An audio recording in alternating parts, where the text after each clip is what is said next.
You might think you chose your dog, but what if I told you, thousands of years ago, it was the wolves who chose us? Imagine a time when humans were not the top predators, when the night belonged to beasts lurking in the shadows. And then, one of those beasts stepped forward, not to attack, but to join us. This moment changed history. But how did wolves, once our greatest rivals, become our most loyal companions? And why did they choose us at all? Stay with me, because the truth is even wilder than fiction. Tens of thousands of years ago, humans weren't alone in their struggle for survival. Another predator prowled the same lands: wolves.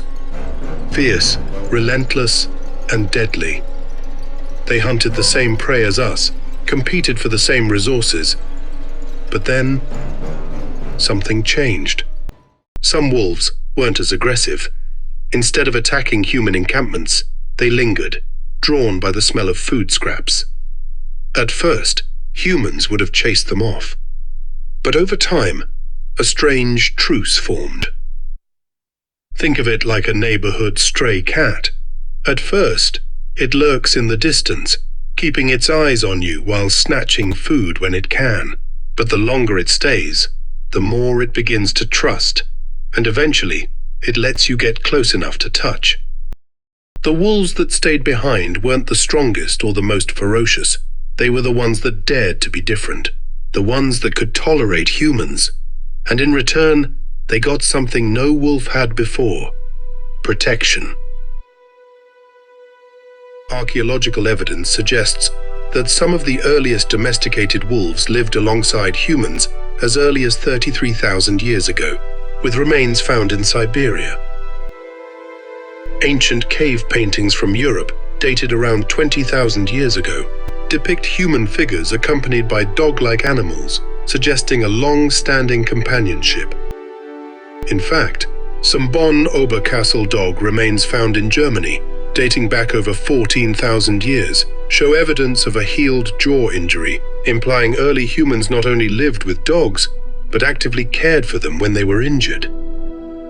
They weren't just surviving, they were evolving, and soon they would change everything. This wasn't a one-time deal. It was a slow evolution over thousands of years. Scientists call it self-domestication. The friendliest wolves got to stay closer to human camps, gaining access to food and shelter. Those that were too aggressive, driven off or killed. Over generations, the wolves that survived became less fearful, more cooperative, and their offspring even more so. Think of it like how humans selectively breed dogs today. Selective breeding is the process of choosing animals with desirable traits, like friendliness or intelligence, and breeding them together to enhance those traits in future generations. Nature did the same thing with wolves, only instead of humans choosing, it was survival itself that selected for the tamest, most adaptable wolves. Then came the moment that changed everything. Imagine the first time a human reached out, and instead of baring its fangs, the wolf wagged its tail. Something even more remarkable happened. As these wolves adapted to us, we adapted to them. Our brains started responding differently. Studies show that even today, when a dog looks into a human's eyes, both species release oxytocin, the very hormone that bonds mothers and infants. Without realizing it, we had become family. But this was just the beginning, because these early dogs were about to change human history forever. For early humans, survival was everything, and having dogs meant the difference between life and death. With their unmatched sense of smell, speed, and pack mentality, they transformed hunting. A single human might struggle to chase down a deer, but with a pack of dogs, the odds shifted in our favor.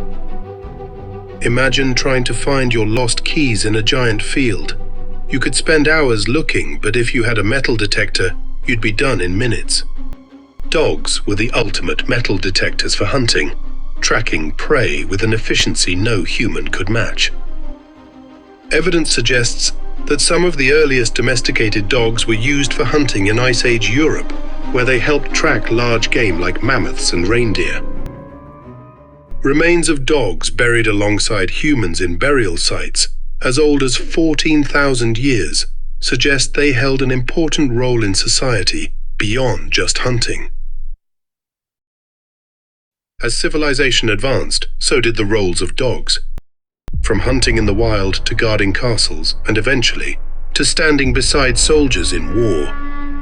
The Romans and Greeks used large Molossian hounds in battle, and during the medieval period, war dogs were outfitted with armor to fight alongside their human companions. Even today, military working dogs serve on the battlefield, detecting explosives and protecting soldiers. And at night, when darkness brought dangers both seen and unseen, dogs became our guardians. Their sharp senses detected threats long before humans could. Their barks warning of approaching danger. A human alone was vulnerable. A human with a dog? Protected. Dogs have continued to play critical roles in human society, saving lives in ways we never imagined. One famous example is Balto, the Siberian husky who led his team through a deadly blizzard in 1925 to deliver life-saving medicine to a remote Alaskan town. His bravery saved countless lives, and his legacy lives on today. And then there's Sergeant Stubby, a stray dog who became a decorated war hero in World War I, warning soldiers of gas attacks and even capturing a German spy. He proved that a dog's loyalty extends even to the battlefield. Through wars, through blizzards, through the hardest moments in human history, dogs have never abandoned us, and the question remains, have we truly returned that loyalty? Dogs have given us everything. They've protected us, loved us, even saved our lives. So here's a question. What have they meant to you? If you've ever had a dog that changed your life, share your story in the comments. Let's celebrate their loyalty together. And if you want more incredible tales like this, hit like, subscribe, and ring the bell. Because the history of dogs isn't finished, it's still being written.